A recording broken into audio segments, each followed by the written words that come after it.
Kalpana Saroj ma'am परिस्थितीतून करोडपती बनलेल्या महिलेची कथा. खूप कठीण बालपण. कल्पना सरोज मॅम यांचा जन्म खूप गरीब कुटुंबात झाला. लहान वयातच त्यांचं लग्न लावलं गेलं. सासरी त्यांना खूप त्रास दिला जात होता. पण इथूनच खरी सुरुवात. त्या वाचल्या आणि त्यांनी ठरवलं, आता मी हार मानणार नाही.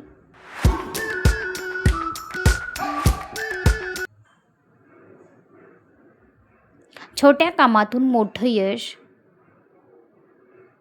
शिवणकाम केलं, छोटा बिझनेस सुरू केला, सरकारकडून लोन घेऊन काम वाढवलं. हळूहळू त्यांनी स्वतःचा मार्ग तयार केला. मोठी कंपनी उभी केली.